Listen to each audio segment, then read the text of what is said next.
Tiens-toi tranquille et écoute maintenant. I'm going in. That's the year 2000. I've seen things you people wouldn't believe. Bonsoir et bienvenue au premier podcast Betamax Break Room. Moi c'est Pluton. Et moi c'est Drago. Nous sommes un podcast qui va vous parler de cinéma, nous allons critiquer, analyser, parler un peu de tout, pop culture, ce que sont devenus ces films, ce qu'on en pense, et ce qui nous plaît particulièrement. Pour notre premier podcast, nous avons choisi 2 films. Nous allons vous parler de Fortress, réalisé par Stuart Gordon en 1992, et après nous allons continuer sur Limitless de 2011, réalisé par Neil Burger avec Bradley Cooper. Commençons par Fortress. Donc, fameux film réalisé par Stuart Gordon, qui est très connu pour la fameuse saga des Réanimateurs, connu pour l'adaptation des œuvres de H.P. Lovecraft comme Dagon, et puis aussi pour un peu son étude et son analyse du comportement psychologique de l'être humain comme dans Edmond. Drago, dis-moi un peu ce que t'en penses de Fortress. En fait, c'est la première fois que tu le vois. Exactement. Voilà. Voilà, donc pour moi c'était une découverte, c'est pas un film que j'avais vu quand il est sorti, ni à l'époque quand j'étais ado, donc là j'ai eu peut-être une vision un petit peu plus critique, j'avais pas du tout le facteur nostalgie qui pouvait jouer ou quoi que ce soit. Moi ça va être vraiment tout le contraire, quoi. C'est un film auquel j'ai grandi avec gamin, et puis après qui passait bien sûr très tard sur M6, pendant les soirées cinéma fantastique. Donc c'est vraiment un film que j'aime beaucoup, qui me fait toujours autant rire qu'avant, par son côté un peu exagéré de dire nanar, mais bon voilà, c'est pas quand même du grand cinéma, mais c'est un film d'action, science-fiction qui a pas eu un gros budget, quoi, donc ça se voit tout de suite. Alors moi quand je l'ai vu, ma première impression, ça a été quand même vraiment là, bon voilà, donc il s'agit d'un film de 92, il a plus de 20. Ça m'a quand même vraiment donné l'impression d'un film d'action cheap de cette époque-là. Ouais, parfaitement dit, c'est ça, c'est un film cheap. Alors moi, j'ai quand même été vraiment assez frappé par le côté très très petit budget. Et ça, je pense qu'on aura l'occasion d'en parler plus tard. C'est que c'est ça qui est intéressant, c'est que le budget, ça veut à la fois tout rien dire. Exactement. Voilà, parce qu'un film peut avoir un très petit budget, mais il peut évidemment avoir beaucoup d'autres qualités, et ça, on pourra donner des exemples de films justement qui avaient un budget équivalent et qui peuvent jouer justement sur d'autres tableaux. Moi, sur ce film-là, j'ai trouvé quand même que il y avait beaucoup d'aspects du film qui trahissaient un peu trop justement ce côté cheap. Et donc c'est pas seulement au niveau des décors par exemple, des choses comme ça, puisque là vraiment c'est vrai que le budget influe avant tout sur la surface du film. Voilà, le côté vraiment apparence, c'est les costumes, le nombre d'acteurs, les endroits où ça a été filmé, les effets spéciaux. Son budget était de 8 millions. Et franchement, vraiment à remarquer, ces 8 millions, il y a eu beaucoup de choses créées et faites dans ce film qui sont quand même impressionnants pour ce budget-là, quoi. Je veux dire, ils ont quand même créé toute une prison, tout un décor fantastique de cette prison un peu du futur. Il y avait quand même on peut rappeler quand même, oui, qu'il s'agit d'un genre particulier, c'est qu'on parle pas seulement d'un film d'action, on parle aussi d'un film de science-fiction. Exactement, on est un peu dans le même style que, enfin, je dis pas du même niveau artistique et réalisation, mais on est vraiment dans la lignée des films comme La Grande Évasion et puis aussi L'échappée d'Alcatraz. On est vraiment dans un film où, on va surtout suivre donc notre protagoniste principal, John Henry Brennick. J'aime beaucoup quand les réalisateurs et les scripts ils donnent un petit deuxième prénom au personnage et on n'entend jamais parler de son deuxième prénom dans le film. C'est ça. L'univers du film, ça se passe dans le futur, je me souviens plus exactement, mais il me semble que c'est dans les années 2000 quelque chose, non ? Tout à fait, et c'est le classique monde post-apocalyptique. Pas vraiment, c'est ça le truc. C'est pas si marqué que ça, c'est pas dit en fait, on nous le dit pas, mais on sent quand même que c'est ça aussi, c'est que comme justement le budget n'était pas forcément très conséquent, on n'allait pas nous montrer beaucoup de choses dans ce monde-là, mais honnêtement, c'est quand même vraiment l'impression qu'on nous fait ressentir. Et alors même si Ça. c'est pas dit clairement effectivement qu'il y a eu genre je sais pas une catastrophe ou quoi que ce soit, on sent que finalement il y a eu une telle là c'est enfin on parle pas vraiment de déclin d'une civilisation, mais enfin c'est plutôt que on a poussé on a poussé à l'extrême C'est ça. finalement le côté répressif autoritaire. C'est ça. Et puis on joue la carte de la natalité bien sûr qui doit être contrôlée. Voilà. Ce qui devient en fait notre point de scénario qui démarre tout en fait, qui démarre cette mise en prison de John Brennick et de sa femme. C'est qu'en fait donc les couples n'ont le droit d'avoir qu'un seul enfant, pour éviter la surpopulation. On apprend en fait dès le début du film que en fait Brennick et sa femme essayent d'en avoir un deuxième. Enfin c'est pas qu'ils essayent, c'est elle est enceinte. Et justement pour élever leur enfant sans souci, vu qu'ils ont déjà eu un premier mais qui est mort à la naissance. On travaille un peu donc le développement du personnage sur ce côté. On ressent que pour eux c'est une grande peine, que c'est un problème et qu'ils veulent avoir un enfant à tout prix, au prix de mettre leur vie en péril.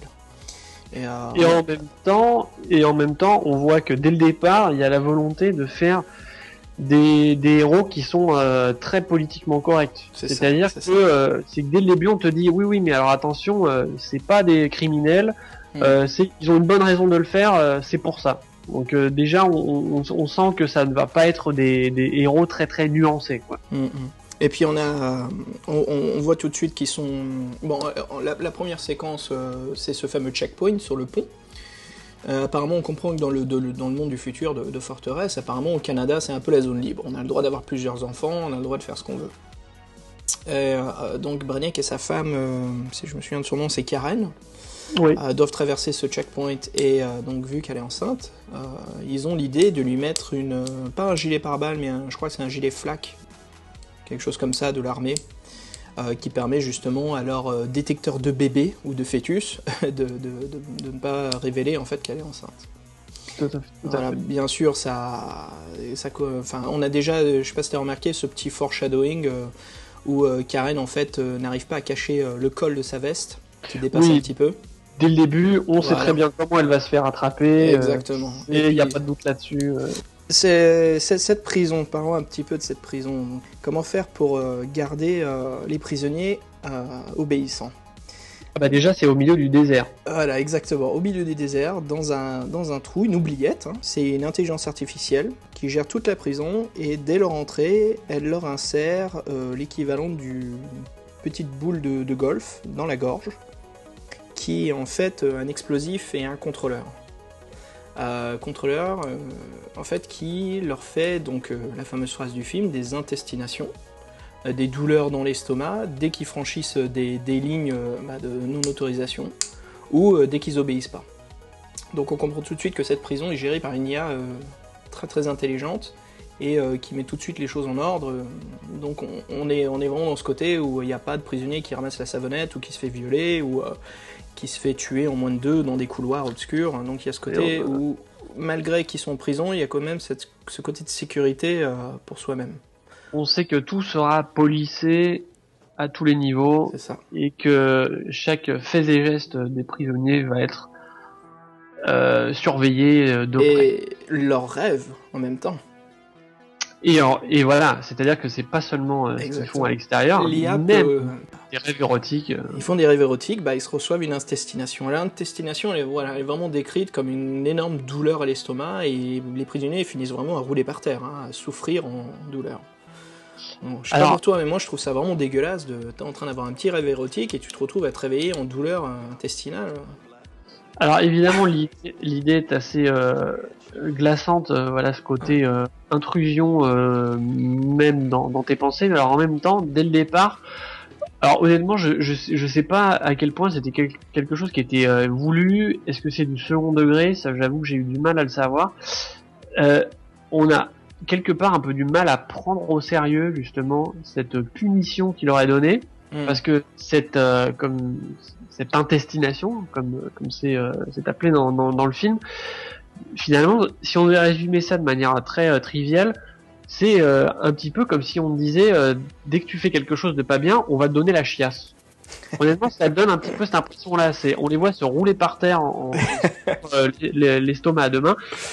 Je dis ça parce que, évidemment, dans les films de science-fiction ou autres, on en a vu beaucoup d'autres, des moyens de punir quelqu'un avec un objet inséré dans le corps. Ça peut être dans la tête, soit dans les intestins. Bon, c'est pas non. Les scénaristes n'ont pas choisi ça par hasard non plus. Moi, j'imagine Stuart Gordon en train de parler à Lambert et tous les autres acteurs en leur disant bon, t'as mal au ventre, t'as la chiasse, vas-y, action. Et je me dis mais merde quoi. Enfin, et je trouve qu'ils s'en sortent bien. Enfin, moi, je trouve que ça marche. C'est crédible, mais je pense que ça a dû être chiant à jouer pour les acteurs, quoi. C'est vraiment quelque chose de... Moi, j'ai trouvé que ça donnait un côté d'emblée un peu ridicule à la chose, qui aidait pas forcément à vraiment s'identifier à la personne et à sentir voilà le côté terrible. Ouais, on sent quand même que on sent que l'acteur le joue. On voit qu'ils le font, ils le jouent. Il y a certains acteurs avec cette intestination, je sais pas si tu te souviens, il y a un peu le personnage, le petit jeune en fait qui joue son dur, qui arrive dans la prison, oui. Et après qui se retrouve à être le second de Brenneck. Il y a un moment où lui il se fait intestiner et on voit vraiment l'acteur qui se fait un peu chier même. C'est le cas de le dire. Et qui se tient à la rambarde et c'est vraiment Stuart Gordon qui doit être là à dire vas-y pousse. Donc on a le directeur joué par Kurtwood Smith qui est bien plus connu pour son rôle dans Robocop. Tout à fait. Et aussi qui joue dans une série américaine qui s'appelle That's 70's Show. Je trouve que rien que la gueule de cet acteur, le rôle lui va parfaitement. Bon, on sait que ça va être un méchant. Il a vraiment une tête de méchant. C'est le méchant du film d'action des années 90, il passe très bien. Et pourtant, c'est un méchant qui joue son personnage comme un cyborg parce que on le voit jamais colérique dans le film, qui tout de suite gueule sur les héros, les gentils, qui essaie un peu de leur faire peur, les dominer. Il a toujours ce côté un peu, je suis directeur, j'essaie de gérer le tout. Mais et là, on joue sur le côté où en fait c'est un bébé, c'est un enfant qui découvre le monde, parce qu'il y a ces fameuses séquences où il observe les rêves érotiques des prisonniers, et il aime ça en fait.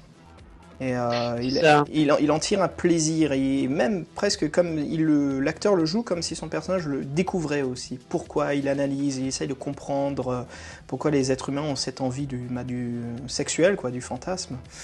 Et je trouvais que le côté où il a ce conflit avec l'intelligence artificielle, où même l'IA est tellement intelligente qu'elle se rend compte que le directeur est en fait en train de pas perdre l'autorité sur les prisonniers, vu que il rencontre forcément il fallait qu'il croise la femme de Brenneck, Karen, et il en tombe amoureux et qu'il l'invite dans un peu dans sa tour de contrôle, vivre avec lui. Et alors en même temps, moi ce que j'ai trouvé dommage, c'est que d'emblée, quand il a Gracie, qui lui permet finalement d'avoir des privilèges en quittant son quartier pénitentiaire et en logeant avec lui dans ses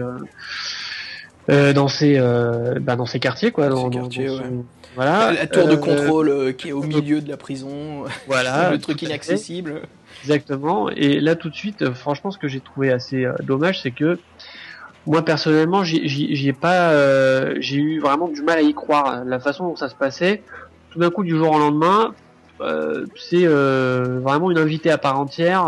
C'est ça, ouais. Elle est un peu trop facilement amenée là. Ah oui, exactement. Elle est trop facilement amenée là. Il y a vraiment pas de problème, pas de méfiance. Non, et puis ça, c'est vraiment un problème à l'écriture, ça. Et puis même le directeur qui tout de suite sait très bien qu'en lui donnant autorisation d'accéder à sa tour de contrôle, elle peut tout de suite avoir l'avantage, de sauver son mari, d'avoir des options.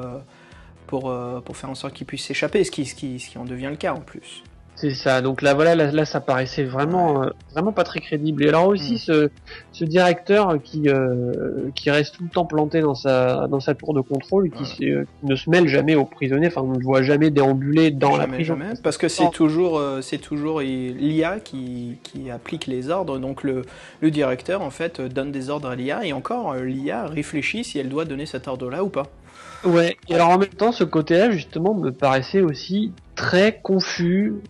On savait Qui pas a la supériorité, à quoi il qui a la sert. supériorité. Alors des Voilà. fois, on a l'impression qu'effectivement c'est l'intelligence artificielle qui détermine ce qui se passe. Des fois, on voit le directeur qui donne des ordres. Ça m'a C'est paru très confus, hein, c'est assez vraiment... confus aussi. Ouais. ouais. Ouais, c'est ça. Activate the strike clone.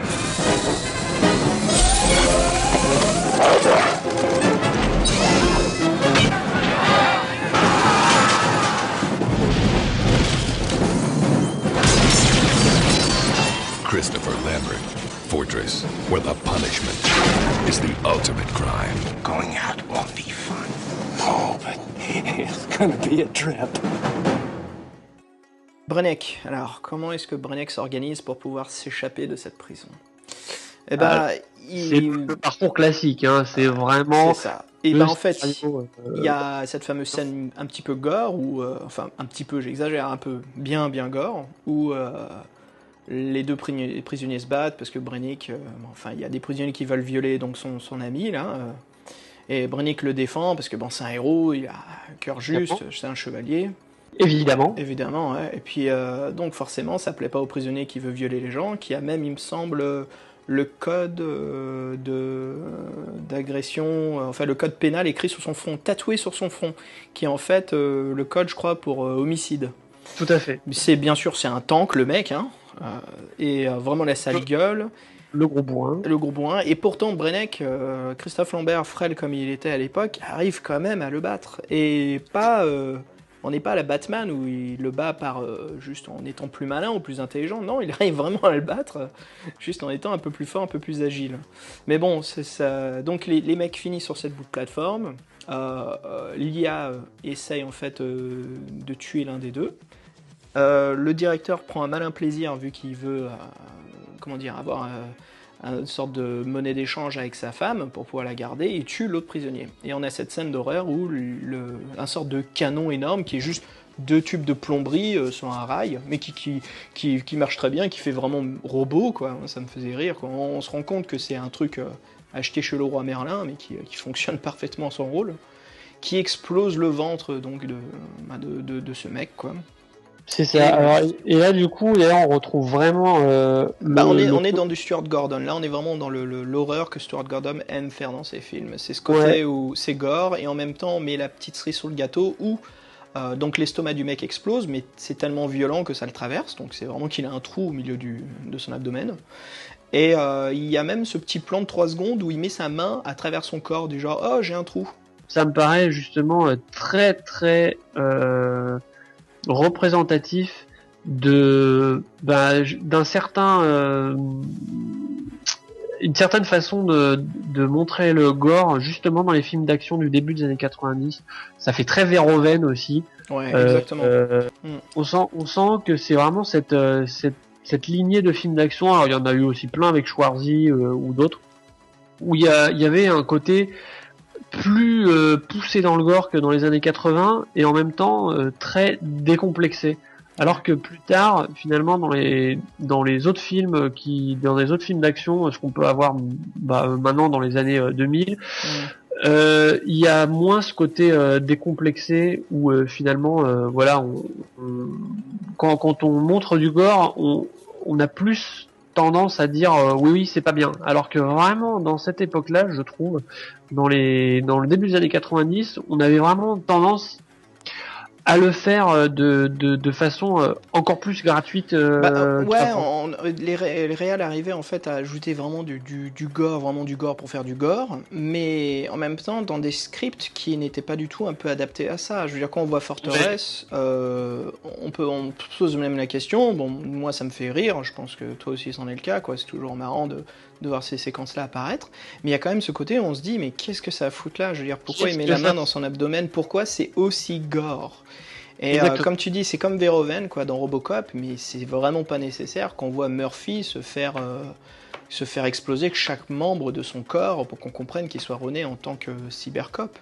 Je pense aussi à Total Recall qui est vraiment exactement dans cette lignée-là où Bah, rien que le problème de l'atmosphère avec ces fameux masques avec les yeux en escargot, c'est poussé, mais on sent ce côté, moi je trouve que c'est une époque qui a disparu du cinéma, hein, ça on trouve rarement, même dans les films modernes de Verhoeven on ne le voit plus du tout ça. Non. Et maintenant ce qu'on a, on a des films gore, mais qui sont gore avec des scénarios cheap. Alors bon, je dis pas que le scénario de Forteresse n'est pas cheap, hein, mais on a des films comme Destination Finale, comme par exemple le dernier Evil Dead, où on a un script qui est écrit pour vraiment mettre en avant le gore. Et ça, c'est ce qu'on s'en est devenu, je trouve, aujourd'hui, l'évolution du gore dans le cinéma. Pendant que là, vraiment, dans Forteresse, on a quand même plusieurs séquences de gore. Mais voilà, comme on disait, qu'est-ce que ça fout là? Et en même temps, ouais, c'est vraiment bizarre que ça soit placé là. Et tu te demandes, est-ce que ils essayent de rendre ce futur ou cet univers plus difficile qu'il nous paraît déjà? Est-ce qu'ils essayent de nous montrer qu'on est vraiment faible, que les protagonistes peuvent vraiment crever d'une seconde à l'autre, et non seulement mourir, mais mourir dans des atroces... Dans des atroces souffrances. Exactement, que tout soit atroce. Et en plus, qu'on ait le temps de remarquer soi-même qu'on est en train de mourir. Et ça, on le voit par exemple comme le mec qui met la main dans son ventre, qui a le temps vraiment de pas apprécier, hein, mais vraiment de contempler en fait que oui, j'ai perdu... tout mon abdomen, j'ai explosé, on voit ma cage thoracique à peine éclatée, on voit de la chair partout sur les murs, et en fait, c'est tout le monde, les personnages réagissent du genre, bon, bah, enfin voilà, c'est arrivé, c'est normal quoi. Il n'y a pas ce côté où c'est pris en considération du genre, mais c'est atroce. Il n'y a pas ce côté où les personnages sont choqués, ont un problème psychologique à la suite de ça. C'était gore, ah la vache, ok, il faut faire attention. On en est un peu dans ce côté où bon, bah, c'est arrivé quoi. Okay. C'est ça. Et alors pourtant, en même temps, finalement, je trouvais que c'était en contraste avec quelque chose qui, à mon avis, est inhérent au petit budget du film. C'est que tout m'a paru assez propre quelque part. C'était pas très crade quand même cette prison. Alors autant on peut. Elle est ultra propre. Hein. Il n'y a pas de sang sur le sol. Il n'y a pas de tous les toilettes, les lavabos dans les prisons. Ce qu'on remarque en fait, c'est plutôt en fait qu'ils sont en retard sur le fait de creuser pour agrandir la prison, et donc ils sont plus que 2 par cellule.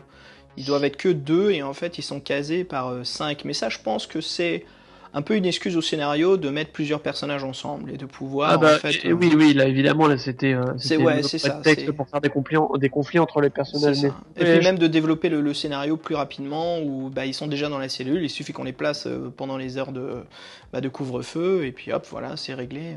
Évidemment on sait que c'est une prison ultra surveillée, donc oui on imagine que c'est entretenu etc machin, mais enfin tout de même on sait aussi que c'est une prison qui est là depuis longtemps, quand même un peu plus à avoir un truc qui porte les marques du temps, et là ça se ressent pas du tout, et là clairement c'est aussi une histoire de budget, hein. On voit bien que les décors ils viennent d'être faits, pas eu vraiment justement cette seconde couche où on a vraiment essayé de donner une certaine patine pour rendre la chose plus vraie. Bien sûr, ouais. Ça, je trouve que c'est souvent caractéristique de manière générale, encore une fois, dans les films d'action des années 90. C'est-à-dire que même au niveau de l'image, on pourrait même dire de l'étalonnage, parce que maintenant, Dieu sait si l'étalonnage est important dans les films. C'est vraiment plus du tout la même chose. Hein. Il est même utilisé point de vue scénaristique maintenant. C'est ça, exactement. Et là, finalement, c'est à nouveau qui m'a un peu déstabilisé, c'est de voir à quel point l'image est complètement neutre. Ah, il y a presque pas d'étalonnage, on le sent pas du tout. Hein. Et pas seulement dans l'étalonnage, mais aussi même dans l'éclairage. Ouais. Je trouvais que tout était très plat. Voilà, tout est gris. On est comme si on éclairait un studio de soap. Ah, c'est ça. Ouais. On n'est pas du tout dans les contrastes, alors que dans les années 80, même dans les productions à petit budget, je trouvais qu'il y avait quand même plus souvent justement une recherche. Alors des fois, ça pouvait tomber dans le là, ça fait comme tu dis, ça fait bizarre cette prison qui est pas éclairée comme une prison en fait. Elle est vraiment éclairée comme un décor qu'on vient de finir et on en est fier et on veut l'exposer. Ouais, c'est ça, Il voilà. n'y a pas ce côté mise en scène. Il n'y a pas de mise en scène de cette prison. On sent pas que c'est une prison où il se passe des choses bizarres dans les coins, où on est en insécurité totale. C'est ça. Et du coup, je trouve que ça renforce cette décrédibilisation de cet univers, de ce scénario. C'est un truc qui m'a un petit peu choqué. Alors, je vais faire une comparaison qui va paraître un peu étrange. Vas-y. J'ai revu il y a pas très longtemps le premier Terminator. Finalement, c'est un petit peu devenu mon maître étalon. À chaque fois que je vois un film de science-fiction ou d'action avec un budget réduit. Ouais. Alors, d'ailleurs, c'est amusant, c'est que le budget de Terminator est exactement le même que celui de Fortress. C'est incroyable la différence, en effet. C'est le point de vue professionnel des réalisateurs. Stuart Gordon, ça a toujours été un peu un réalisateur du série B et qui le fait bien. Tu sens vraiment qu'il s'éclate dans ses films et il les veut série B. Et tu sens vraiment l'amour, comme tu dis, dans le Terminator de James Cameron pour son script. Tu sens vraiment le mec qui a monté le film de A à Z. Et qui y croit. Et qui, ça aussi, exactement, qui y croit. C'est ça qui fait la différence, c'est que vraiment, on sent que le réalisateur a été habité et que vraiment, il croyait à son histoire et le résultat, c'est que quand j'ai revu le film et Dieu sait s'il a des défauts, qu'il y a certaines choses qui ne fonctionnent pas. Ça apparaît toujours avec le temps, bien sûr, mais ça c'est normal. Mais c'est normal. Malgré ces aspects-là, vraiment, dans la balance, ça ne pèse pas lourd face à cette force de conviction qu'a le film. Et alors, c'est à beaucoup de niveaux. C'est aussi bien au niveau du scénario qui est simple mais efficace, qui ne se disperse pas. Il reste là. Il fonce comme sur une autoroute et vraiment, on n'a pas le temps de se dire oulala, ça ne marche pas. Non, ça fonce au niveau purement visuel aussi. Vraiment, oui, on sent que tout a été fait pour pallier justement le manque de moyens. Ça joue beaucoup sur les contrastes. Comme tu dis, il y a cet amour où le film se passe quasiment que la nuit. C'est très obscur. Et puis ça va très bien avec cette ambiance qui se veut. Hein. Et aussi cette couleur rouge qui est très présente dans le film. Et le rouge, tout à fait, mais aussi cette sorte d'éclairage au néon bleuâtre, blanc bleuâtre, qui est très caractéristique aussi des années 80. Tu sais, moi je vois la tech noire avec ses néons, je sais pas pour toi, mais j'y vais tout de suite, y a pas à chercher, y a pas photo. Ah oui. Non mais ça, c'est parti pour quoi.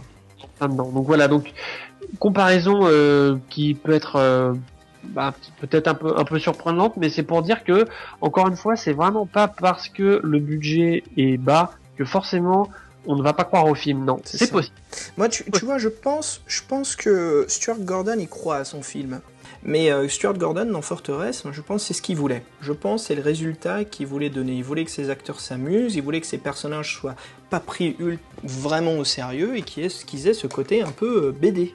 Ce côté un peu comics qu'on peut retrouver dans les BD américaines. On prend pas... tout est pris à la légère. Par exemple, tu vois, ce directeur de prison, en fait, qui est un androïde, où on a cette séquence où on le voit en train de recharger ses batteries, où c'est tout con les faits. Ils ont collé sur lui des prises d'entrée vite fait de plomberie. Et je pense que c'est voulu, tout ça. Hein. Je pense que c'est juste que ce réalisateur a une façon de faire qui est comme ça, et forcément qui va pas marquer autant. Mais je pense que quand je regarde Fortress, je reconnais l'amour qu'a Stuart Gordon pour ses films. Comme je vais parler un autre de ses films, je sais pas si tu connais Robot Jox. Alors non, je ne l'ai pas vu. Alors, Robot Jox, attention, c'est l'un de ses films un peu disparus, et puis ça m'étonne pas. C'est l'histoire d'êtres humains qui se battent dans des robots énormes. C'est un peu les Américains qui essayent de faire comme les mechas japonais.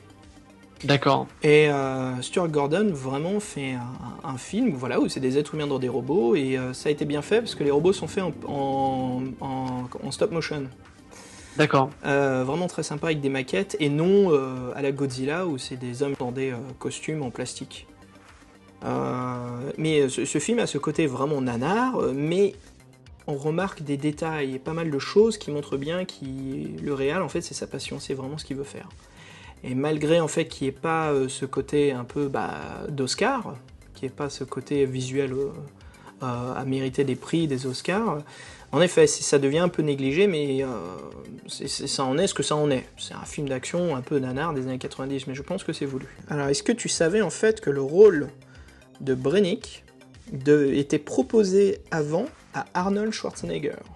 Ah non, alors je n'étais pas du tout au courant, mais c'est vrai qu'on peut très très bien l'imaginer justement dans ce genre de rôle, et c'est des films qu'on a donc déjà cités tout à l'heure, mais ça aurait été tout à fait dans la veine justement de Running Man. On est j'allais dire Running Man, exactement, là on exactement est tout à fait Running Man. Ouais. Alors en fait, ça aurait pu être un Arnold Schwarzenegger, c'est vrai, pu, ouais.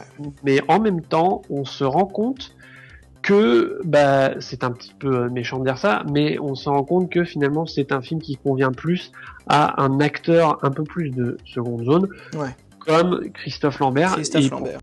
Alors, continuons sur ce qui se passe par la suite. Donc bien sûr le personnage de Brennick retrouve son courage et commence à mettre leur plan en avant. Et leur plan, c'est quelque chose de tout con, c'est de s'échapper via les systèmes d'aération de la prison. C'est ça.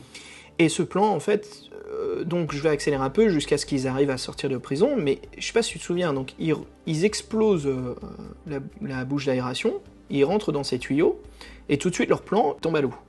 C'est ça. Parce que le directeur envoie du gaz chimique dans l'aération. Donc en fait, on se rend compte que pendant 45 minutes du film, même presque 1 heure, ça n'a servi à rien ce plan. Oui. Et après, on a l'arrivée, donc là on est carrément dans le délire, on a l'arrivée de ces cyborgs, ces clone troopers on peut même dire, qui ressemblent presque à des Borg de Star Trek. C'est juste on est dans le cyborg classique du comic book, où c'est le mec qui a un œil cybernétique pour viser, et puis bien sûr à la place de la main droite, c'est cette sorte de sulfateuse automatique. Enfin, les costumes, moi je les ai trouvés vraiment amusants à regarder, quoi. On est vraiment dans le délire de la science-fiction. Et en plus, ces personnages-là, ils arrivent, c'est supposé représenter leur mort, tu vois, c'est l'échec. Maintenant, t'as une force tellement puissante, c'est plus en fait, on est plus sur le contrôle du système gastrique, bon, vu qu'ils se sont tous retirés. Mais la seule contre-mesure qu'ils ont, c'est ces cyborgs. Et pourtant, Lambert, suffit qu'il en tue un, qu'il lui vole son flingue, et va carrément, littéralement, défoncer tout le stock de clones qu'il y a, quoi. Oui. Il va tous les abattre en moins de 2, sans souci, il se met même pas à couvert, donc on est dans le film d'action, on va le mettre bien au milieu de la salle, pas à couvert, et il est en train de tirer, et bien sûr les cyborgs se démembrent comme si c'était des poupées Barbie. Déjà. Le film rentre dans un délire, on est même dans un délire frénétique de l'échappatoire de la tôle, où les personnages secondaires meurent petit à petit, un par un, pendant qu'ils s'échappent, et on sait très bien que ça va être Lambert qui va sauver sa femme et qui va s'enfuir. Évidemment. Moi je trouvais que donc là il y a aussi des séquences de gore où cette sulfateuse, elle tire pas que des balles, en fait j'ai l'impression en fait qu'elle démembre les cyborgs. Et les cyborgs, le fait qu'ils se démembrent, comme je disais, comme des poupées, mais aussi il y a cet effet gore qui a été ajouté, c'est comme ce fluide et cette glu verte. Ah oui. Et il y en a partout, et c'est vraiment ce côté dégueulasse quoi du cyborg, où en fait on a l'impression que c'est des corps moisis d'êtres humains qui ont vraiment pourri de l'intérieur, comme du pain qu'on a laissé dans un placard pendant un mois. Et pourtant, on leur a mis dessus des armes destructives, et ils font pas long feu. Et je me suis dit, waouh, c'est marrant comment en quelques minutes, le scénario se casse la gueule, enfin, pas le scénario du film, mais on va dire leur plan de s'échapper de la tôle se casse en quelques secondes, et malgré la nouvelle contrainte, Christophe Lambert s'en frotte les mains et nous débarrasse de tout ça en moins de 2. Oui, et là on sent que là vraiment c'est le début de la phase jeu vidéo du film, et complètement. Ça... Insère ton euro et puis commence à fusiller dans tous les sens. C'est exactement. Bah écoute, pour conclure sur Fortress, moi je dirais que c'est un film où on s'amuse, on s'éclate, c'est pas un film d'Oscar, c'est un film qu'on prend pas au sérieux. Ben moi je dirais que finalement c'est un film où c'est un petit peu dommage finalement d'avoir c'est un petit peu l'espoir déçu, c'est-à-dire que on a l'impression qu'il va y avoir peut-être quelque chose de plus que juste un film d'action, et on pourrait tout à fait se satisfaire que ce soit simplement un film d'action, mais là en fait il y a quelques promesses, on a l'impression que peut-être que ça va être autre chose, et finalement non, et du coup on passe à côté de certaines choses, et je pense par exemple au film de... Tu vois, je crois que de ton manière jugement générale, joue beaucoup sur le fait que tu l'as vu récemment et moi je l'ai vu gamin. Donc on c'est- sent c'est, notre c'est- différence, ouais, on sent vraiment c'est notre point de vue. Ouais. Si je pense au film de Carpenter par exemple, il y en a quand même beaucoup qui, même si ils ont un côté parfois un peu brouillon, où il y a des choses qui fonctionnent pas, la différence c'est que chez Carpenter quand même souvent on sent que il y a une réflexion derrière Mhm. qui est pas juste un prétexte, et par exemple L'un des films cachés de Carpenter, comme tu dis, où il y a du prétexte, mais il y a aussi un travail magistral et incroyable, et c'est un film négligé, c'est The Thing de Ah oui. 82. Mais bon, là, on pourrait en parler encore pendant une heure. Là, c'est, Bien sûr. Mais Bien voilà, oui, je vois exactement ce que tu veux dire. Mais encore une fois, moi, je trouve que c'est Stuart Gordon qui nous livre un produit comme ça. En fait, Stuart Gordon, c'est le McDo, c'est le Quick du cinéma. C'est le McDo, on sait qu'on va manger de la merde, mais pourtant on va s'éclater. Enfin, on va s'amuser, quoi. Alors, passons à notre deuxième film, qui serait donc Limitless, C'est ça. réalisé par Neil Burger. Neil Burger, qui est le réalisateur de L'Illusionniste, The Lucky Ones. On y retrouve notre personnage principal, Bradley Cooper. C'est ça. Et en personnage secondaire, vraiment, parce que c'est un film qui focalise vraiment sur le personnage principal, hein, vraiment dessus. Les personnages secondaires n'ont quasiment, je dirais, pas plus qu'une demi-heure à l'écran. Robert De Niro et Abby Cornish. Alors en gros, c'est un loser qui découvre un jour le moyen de ne plus être un loser.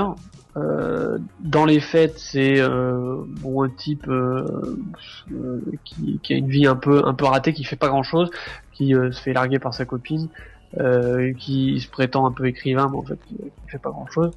Et il rencontre par hasard, évidemment, par accident, quelqu'un qui lui propose de tester une nouvelle drogue sous la forme de petites pilules qui, selon lui, permettrait d'utiliser les capacités du cerveau à 100%. Et là, voilà, le loser découvre un nouveau monde, si on peut dire. Il se découvre lui-même ce qu'il pourrait être si il utilisait tout son potentiel. Et c'est évidemment une nouvelle personne.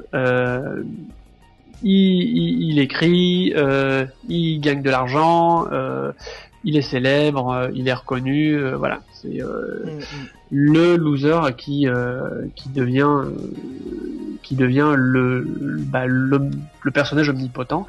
Mais évidemment, c'est une drogue, donc c'est limité. De lourdes conséquences. Et les conséquences vont être lourdes, effectivement, aussi sur sa vie. Voilà. En gros, c'est ça le scénario principal. Alors, son personnage au début du film, comme tu dis, ce loser, alors on est dans la catégorie des losers des écrivains. Des écrivains qui habitent à Chinatown, à New York, à Manhattan. Et voilà, comme tu dis, un jour, en étant loser, ils font un petit aller-retour hebdomadaire. Et il rentre, il cogne littéralement dans la rue. Donc, si je me souviens bien, c'est son beau-frère, de son ex, Vernon, qui, en fait, donc, il lui raconte ses misères. Au début, il lui ment un peu. Il essaie quand même de lui faire croire que tout va bien, et puis il finit par confesser que, non, ma vie, c'est de la merde. Et Vernon lui donne donc cette pilule magique. Qui va changer sa vie. Exactement, et qui va absolument changer sa vie. Alors, l'utilisation de la pilule dans ce film, moi je trouve ça vraiment sympa qu'il y ait donc l'étalonnage qui rentre en jeu là-dessus sur le point de vue scénaristique.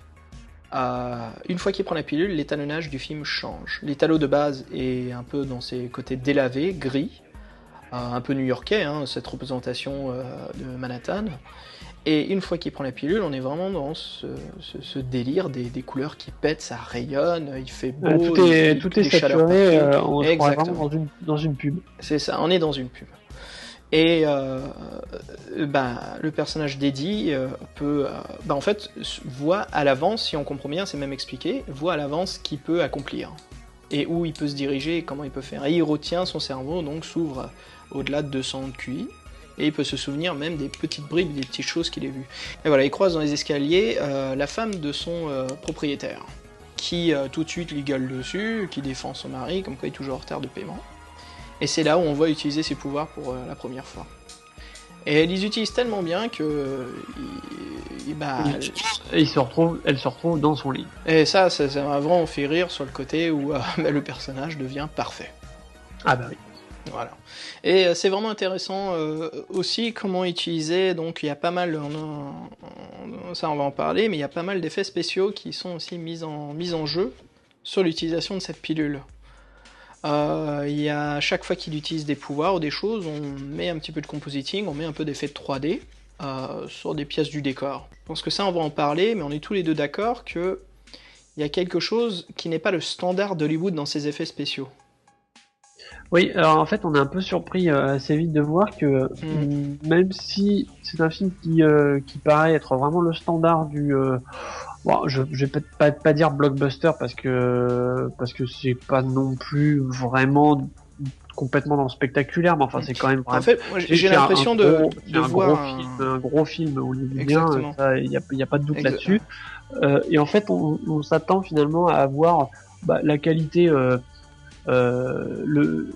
Finalement le minimum syndical qu'on retrouve généralement dans les films hollywoodiens.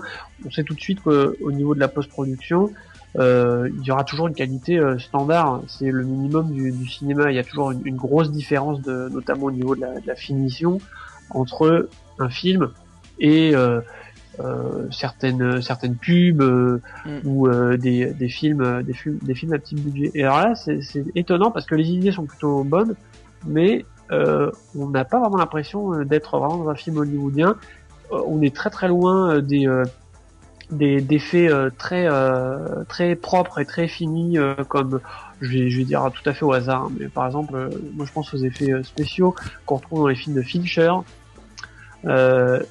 Tout est vraiment impeccable. Dans les films de Fincher, ça se joue pas sur des explosions, non, il y a une contrainte des lasers, très élevée. C'est des effets spéciaux qui sont quand même plus sobres généralement, mais on sait tout de suite que c'est du cinéma parce que tout est impeccable, tout est très fini. Alors que là, il y a un côté pas complètement fini qui était un petit peu surprenant. Bon, voilà.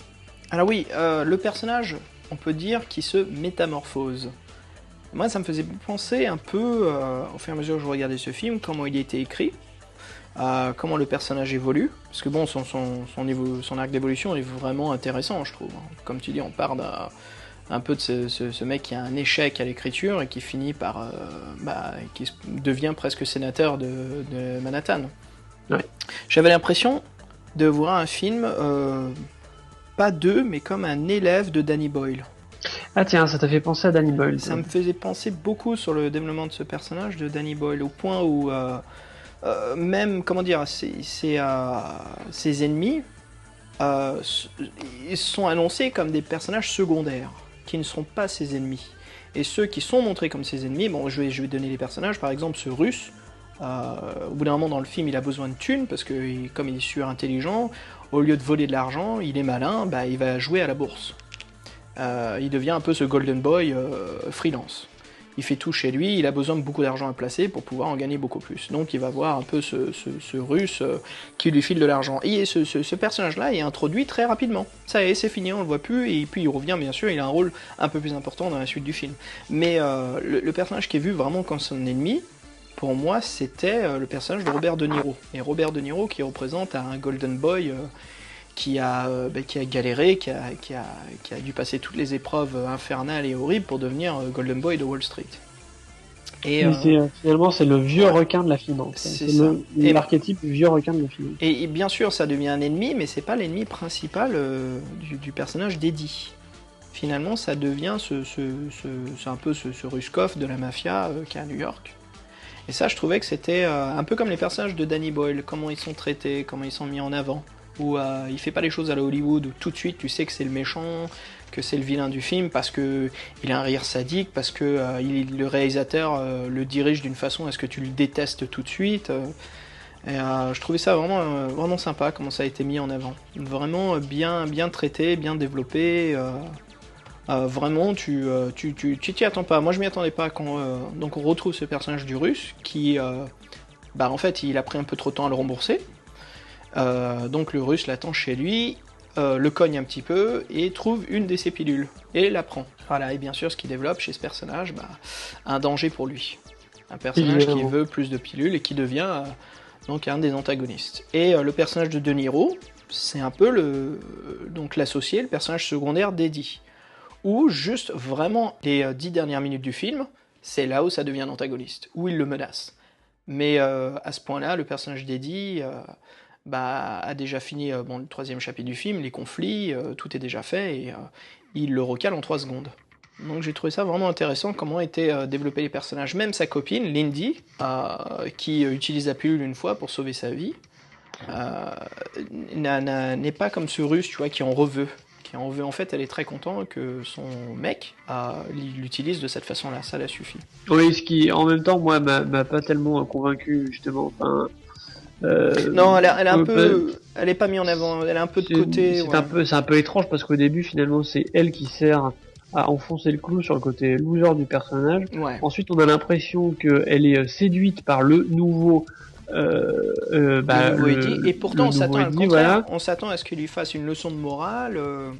Oui, que finalement qu'elle se rende compte que non, que ce qu'elle aime, c'est comme il est vraiment, etc. Et en fait, c'est pas vraiment ça qui se passe. Mais c'est pas forcément pertinent non plus parce que on a un peu du mal à voir ce qu'elle pense en fait. Elle lui sert plus à grand chose. C'est-à-dire que c'est plus un faire valoir qu'autre chose. Sa copine, elle a pas beaucoup de relief.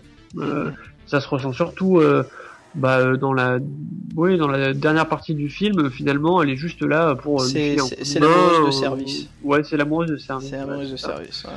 Voilà. Ouais. Il fallait qu'il y en ait une. Donc, alors il y en a aussi une deuxième qui est très important pour le scénario.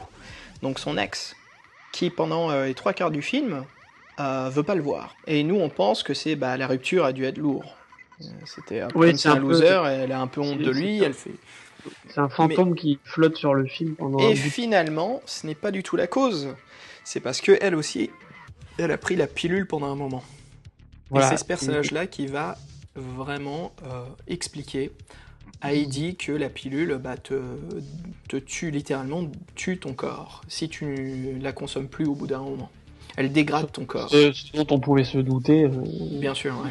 Moi j'ai trouvé, il y a un effet que je trouve vraiment sympa sur ces côtés où la pilule le dégrade, c'est parce qu'on apprend que si tu le mélanges avec de l'alcool et si tu manges en même temps, ça te donne une vision accélérée. Et au montage, ce qu'ils ont fait, c'est qu'ils ont pris des plans et qu'ils ont zoomé dedans, ils les ont un peu accrochés l'un après les autres. C'est ça. Et je trouvais que l'effet était vraiment sympa. Encore une fois, comme on disait avant, il y a ce côté où la barre est pas très haut exactement. C'est ça, la barre est pas mise très haute. Ouais. Mais l'effet marche en fait. L'effet marche très bien. Ouais, il est cool. Il est vraiment très cool. Ouais. C'est vrai qu'on a cette impression-là que ils avaient pas de quoi mettre le paquet sur la post-production. Et qu'ils ont dû finalement faire avec les moyens du bord et essayer de produire un effet sans faire quelque chose de très compliqué. Tu sais, j'avais l'impression de voir le clip de IAM qui avait le clip. Je danse Mia. Donc ouais, dans ce clip, Michel Gondry fait ces sortes de pauses où on a un personnage, puis après il y a ce zoom et ce dézoom dans le plan. Et moi je retrouvais un petit peu cet effet-là, mais sans la pause. Donc c'était un zoom continuel d'un plan à l'autre. Alors moi j'ai vu cet effet-là dans un clip beaucoup plus récent. Ouais. Je sais pas si tu connais cet artiste qui fait de la musique plutôt électro qui s'appelle Moulinex. Alors je connais l'artiste, par contre le clip ça me dit rien. Ouais. Et donc la chanson s'appelle Sunflare. Et dans le clip on retrouve exactement cet effet-là. C'est-à-dire le clip n'est qu'une succession de zooms dans l'image, mais enchaîné de manière très fluide. Et ça donne un effet assez étonnant parce qu'en plus, à partir d'un certain temps, il y a des répétitions de certains passages qu'on a déjà vus, alors que le zoom est toujours va toujours vers l'avant. Mais c'est justement dans cette régularité que l'effet devient intéressant. Une sorte de mise en abîme avec un jeu de miroir, c'est assez marrant et c'est vraiment ça qu'on retrouve dans le film, c'est cet effet-là où voilà, on, on va chercher toujours plus loin ce qu'on ne voyait pas. Parce qu'on n'avait pas vraiment une vue d'ensemble, et ça on le retrouve aussi hein, dans la réalisation, c'est qu'à chaque fois que le héros prend sa pilule ou qu'un autre personnage prend la pilule, en fait on voit des courts inserts en macro sur des détails, un petit peu sur comme les avait yeux, fait sur des objets, des ouais. trucs comme un peu comme avait fait comment ça s'appelle Darren Aronofsky dans Requiem for a Dream, tu sais, à chaque fois qu'il se droguait. Ouais. Mais bon, c'était une autre technique de montage. Mais il y a un peu comme cette façon de faire, de créer quelque chose. En fait, qu'il y a un événement très rapide, il y a un effet de post-prod à chaque fois que la pilule ou quelque chose est pris. Il y a un réveil, en fait. Une porte qui s'ouvre dans les actions du personnage. Oui. Et donc oui, alors, la suite du film. Donc... Eddie devient de plus en plus malin, et maintenant le conflit qu'il a en fait c'est donc ça c'était pas mal dans le scénario je trouvais, mais masqué quand même. C'est donc il travaille pour le personnage de Robert De Niro, et maintenant on rentre dans cette histoire de firme contre firme, et en fait la firme a engagé l'avocat, et l'avocat qu'il a engagé le personnage de le personnage que joue Bradley Cooper ne le sait pas, mais l'avocat qu'il a, c'est le même avocat que la firme avec laquelle il essaye d'acheter avec De Niro, et ça devient très compliqué, et tout de suite, en fait, il est accusé d'un meurtre, parce qu'ils ont tué quelqu'un pour le faire passer pour un meurtre, parce qu'en fait, il se rend compte que c'est lui qui aide De Niro à s'enrichir, et tu vois, je trouve que cette histoire-là, elle est masquée, elle est cachée, et pourtant, il y a eu de l'écriture, façon de parler, mais un peu lourde dessus. Oui. Et pourtant, c'est pas très mis en avant. On peut regarder le film sans vraiment s'en rendre compte. Et il y a toute cette histoire d'avocat, de firme contre firme. Et finalement, le mec qui a embauché le tueur à gages et l'avocat pour le tuer meurt. Et donc le tueur à gages, il est plus payé pour le tuer. Donc bien sûr, Bradley Cooper l'engage pour trouver l'avocat qui lui a volé des pilules pendant un moment. Voilà, il y a tout ce côté... C'est le petit poisson qui se retrouve dans le monde des grands requins, c'est ça. Et qui, évidemment, n'a pas les épaules, et qui se retrouve, à un moment donné, complètement dépassé, parce qu'il ne peut plus... il n'a plus les fameux super-pouvoirs qui lui sont conférés. Donc, Eddie Moa, c'est vous. Très bien, je vous donne une chance. Et si, grâce à un simple comprimé, vous pouviez avoir tout ce que vous voulez? Un cachet par jour et mes capacités sont devenues illimitées. J'ai appris le piano en 3 jours. Les maths sont devenues utiles et fun. Je savais tout sur tout. Grazie mille. Depuis quand tu parles italien?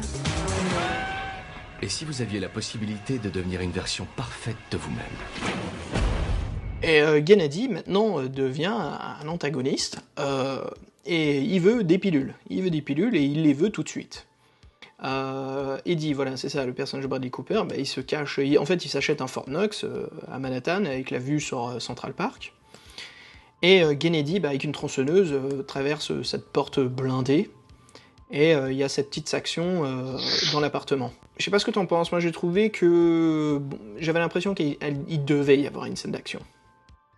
Oui, le moment de tension où le héros manque de se faire tuer, quoi. Et comme tu dis, pour ajouter de la tension dans cette scène d'action, en fait, une partie de cette scène d'action, on croit qu'il va se suicider, parce qu'ils sont en train de traverser la porte de son appart pour le tuer. C'est l'intro du film. Voilà. Un truc maintenant qui finalement est presque un classique. Hein. C'est devenu un cliché du cinéma depuis les années 2000 maintenant. C'est ça, il y a beaucoup de films qui commencent par le moment où le héros va se suicider. Où tout est prêt à basculer. Voilà. Moi je balance des titres comme ça, vraiment assez bordéliques. Évidemment on pense à Fight Club, moi je pense même aussi à 99 francs aussi, qui est commencé de la même façon. Bon, il y en a beaucoup d'autres, mais c'est vrai que maintenant c'est plus tellement original finalement. C'est devenu même quelque chose qu'on voit dans des jeux vidéo aujourd'hui. Oui, ça oui, je me doute bien que ça a été repris entre temps par... Voilà. Et donc oui, il y a cette séquence avec le russe qui est surintelligent, et il arrive à le tuer très facilement. Il lui met un bon coup de couteau dans le bide. Ouais. Et puis après, ça, j'ai trouvé ça assez marrant, et le côté un peu désespéré, où le Russe, en fait, s'injecte les pilules via une seringue, en fait. Il fait fondre les pilules pour les injecter directement dans son sang. Ouais. Et il explique que ça dure plus longtemps. Alors, je sais pas ce que t'en penses, mais moi, si je suis un mafioso russe, que je prends 2 de mes gars pour aller buter un mec, c'est sûr que je vais pas prendre l'un des mecs qui a plus qu'un œil.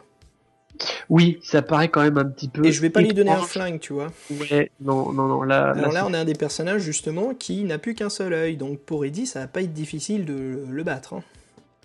Ouais. Ça, c'est. Moi, ça, c'est un des petits détails, tu vois, qui me fait rire tout de suite, quoi. Quand je vois l'un des mecs qui est borgne, enfin, l'un de ses. Enfin, il a pas la vue d'un de ses yeux, et on lui donne un flingue. Je suis bon. Ça, On c'est un sait ce qui va méchant. se passer, c'est un Un méchant méchant. qui va pas faire long feu. Exactement. Et il en doit- plus, Eddie, il le. doit- Ah, vas-y. Non, j'allais juste te dire, normal, il a une sale gueule. Ah, ça. Ça va faire bien de mettre un œil en moins, mais voilà. En c'est vrai que plus, c'est ce qui est assez sympa comme dame, hein, les mafiosos russes, c'est toujours le jogging, le track pants avec le cuir, le menton en cuir ou voilà, évidemment, la ils ne savent dégaine pas vraiment. ils savent pas s'habiller, donc c'est un gros méchant qui vient de l'Est, c'est normal. ça, voilà. mais et puis la scène d'action qui finalement devient un petit peu comique à la fin où pour abattre le dernier homme, le Borgne, comme il voit plus rien, Eddie lui donne un ordre en russe, vu qu'il sait parler toutes les langues, quasiment. Et ça, j'ai trouvé ça sympa, ce petit point de vue à l'écriture, là, de lui faire donner un ordre que le bandit abat l'autre, en russe. Ouais.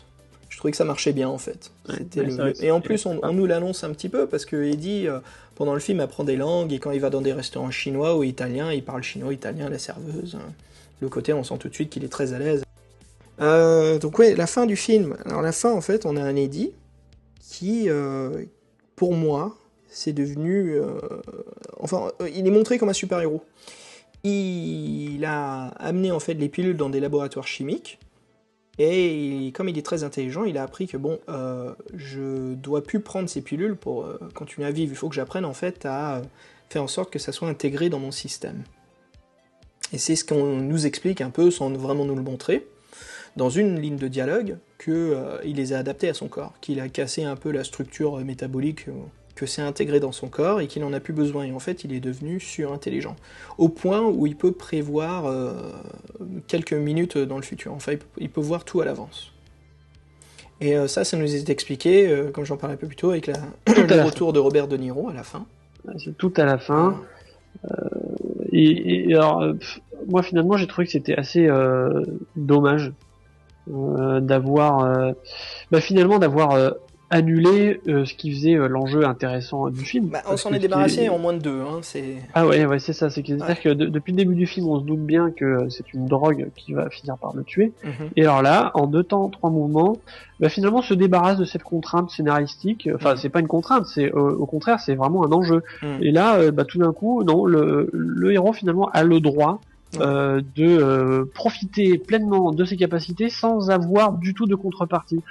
Ce qui, moi, me paraît un peu aberrant. Alors, je sais pas s'il y avait peut-être une autre fin prévue au départ. C'est vrai que des fois, c'est ça qui peut se passer. Le film est assez long en plus, hein, et il fait... Oui, et pourtant, oui, c'est vrai que c'est un... Il fait quoi? Il fait presque 2 heures, il me semble. Ouais, il fait presque 2 heures, c'est ça. Très long. Et là, finalement, qu'est-ce qu'on a à la fin? Finalement, on a juste cette confrontation entre le vieux briscard, Ouais. Robert De Niro, qui fait son numéro d'intimidation. En gros, c'est le vieux de la vieille et le jeune petit con. Et là, finalement, c'est le petit con qui envoie bouler le vieux con en lui faisant comprendre que non, il est tout à fait en possession de son destin, qu'il a la maîtrise de tout ce qui se passe, et que finalement il est invincible.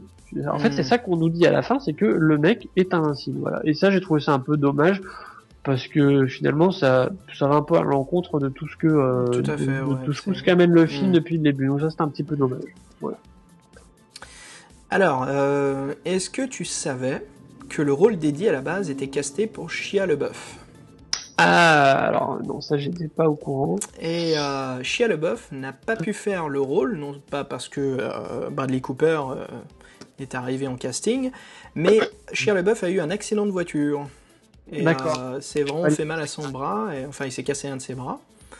Et donc c'est Bradley Cooper qui a eu le rôle. Et franchement, je peux pas dire ce que ça donne avec Shia LaBeouf, mais je trouve que la prestation de Bradley Cooper est vraiment très très bonne dans ce film. Ah oui, il s'en sort très bien, mais il est crédible dans tout ce qui se passe, surtout quand il joue le surdoué, l'intelligent. Il dégaine ses dialogues vachement bien, et on sent il a bien travaillé ces deux personnages, presque comme une schizophrénie. Mais en même temps, si ça avait été Shia LaBeouf, on aurait plus insisté justement sur ce côté petit con. Oui, ça aurait marché mieux, parce que là, ils ont vraiment fait un effort, parce que bon, Bradley Cooper, c'est quand même un beau mec. Et c'est exactement ça. C'est difficile de le... Ils ont fait ce qu'ils ont pu. Ils l'ont laissé pousser les cheveux, la barbe, il est habillé comme un clochard. Enfin, il y a eu un gros boulot et un effort pour vraiment qu'il passe pour un... En fait, ils en ont trop fait, parce qu'il passe vraiment pour un sans-abri, et pas pour un loser. Ouais, c'est ça, voilà. On sent que on essaye de cacher un peu le beau gosse, mais c'est vrai que ça marche pas forcément. Avec d'autres, ça aurait peut-être mieux marché. Mais enfin bon. Comment est-ce que tu noterais Limitless ? Alors, je pense quand même que c'est un film tout à fait honorable.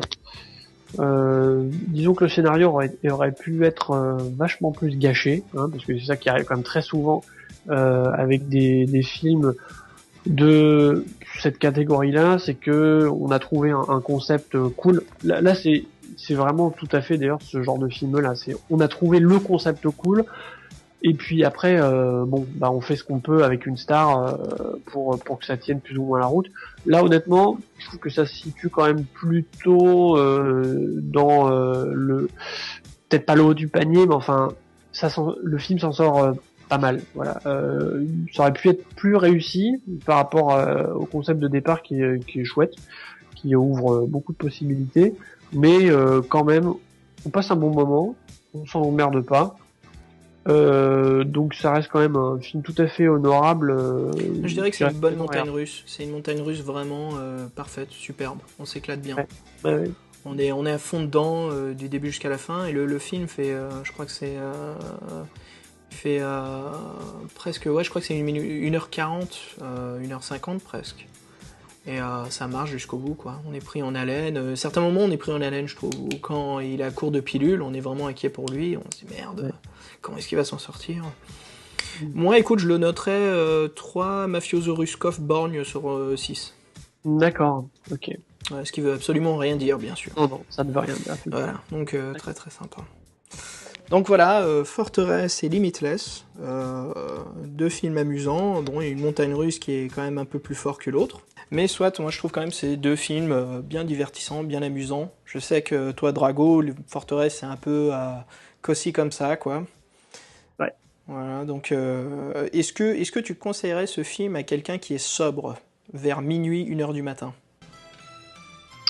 Limitless, oui, c'est tout à fait regardable quand on est sobre à 1h du matin, et je pense qu'on peut en profiter sans problème. Et pour Forteresse, tu conseilles quelle situation ?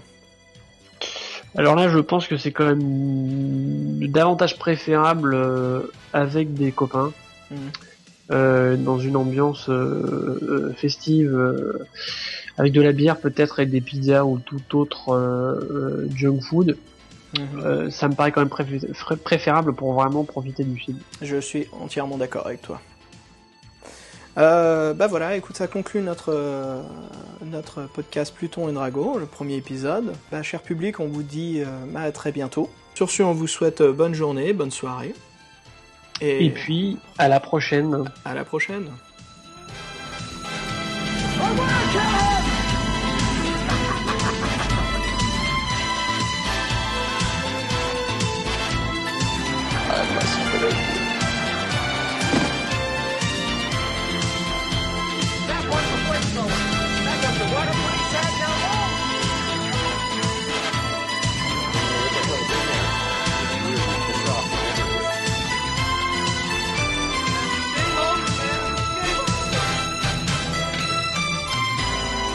All the moments lost in time.